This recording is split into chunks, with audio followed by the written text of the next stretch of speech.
দর্শক, রাজধানীর ever care হাসপাতালের সামনে রয়েছেন সহকর্মী এইচ হিমেল। সরাসরি যোগ দিচ্ছেন তিনি। হিমেল, আমাদেরকে জানাবেন মেডিকেল বোর্ডের সঙ্গে জুবেদার আজকের বৈঠক সম্পর্কে কিছু জানতে পেরেছেন কিনা, এবং আরো জানাবেন খালেদা জিয়ার স্বাস্থ্য সম্পর্কিত নতুন কোনো তথ্য আছে কিনা। পরবন, আপনি জানেন 2 সপ্তাহের অধিক সময় ধরে খালেদা জিয়া এভার কেয়ার হসপিটালে ভর্তি রয়েছেন। আমরা যখন উনি ভর্তি হন তার পরপর থেকে কিন্তু প্রতিদিনই আমরা সংবাদ দেওয়ার চেষ্টা করেছি। আজও তার ব্যতিক্রম নয়।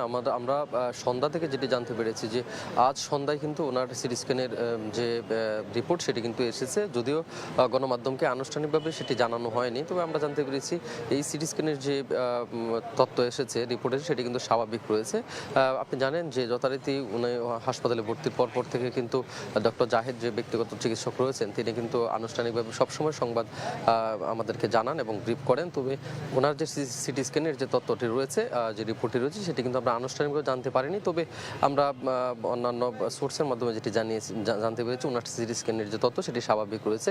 অন্যদিকে বেগম খালেদা জিয়ার যে পুত্রবধূ রয়েছেন ডাক্তার জুবাইদুর রহমান, তিনি কিন্তু সন্ধ্যার থেকেই হাসপাতালে ছিলেন। তবে রাত 11টার পরপর কিন্তু তিনি হাসপাতাল থেকে বেরিয়ে যান। এই মুহূর্তে হাসপাতালে কিন্তু আমরা যেটি দেখছি যে যথারীতি যে নিরাপত্তা কর্মীরা রয়েছে তারা কিন্তু তাদের দায়িত্ব পালন করছেন। এবং খালেদা জিয়ার যে বিদেশ যাত্রা যেটি রয়েছে, অর্থাৎ গত শুক্রবারে মধ্যরাত অথবা শনিবার সকালে যে দেশের বাইরে যাওয়ার কথা রয়েছে চিকিৎসার জন্য, সেটি কিন্তু আপাতত স্থগিত করা হয়েছে, আপনি জানেন। এবং আরেকটি তথ্য রয়েছে যে আগামী 9 তারিখ অর্থাৎ মঙ্গলবার কিন্তু সব কিছু যদি ঠিক থাকে, অর্থাৎ মেডিকেল বোর্ড যদি মনে করেন যে ওনার শারীরিক অবস্থা যে অবস্থা এখন আছে সেই অবস্থায় থেকে যদি কিছুটা উন্নতি হয় এবং খালেদা জিয়ার কে বিমানে উঠানোর যে বিষয়টি রয়েছে, আপনি জানেন যে বিমানে উঠলে কিন্তু উড্ডয়নের একটি ঝাঁকি থাকে এবং এই হাসপাতাল থেকে নেওয়ার পর বিভিন্ন ধরনের বিষয় রয়েছে বিমানে ওঠার আগ পর্যন্ত, এবং এমনকি বিমান থেকে যখন নামবেন উনি তখনও কিন্তু বেশ কিছু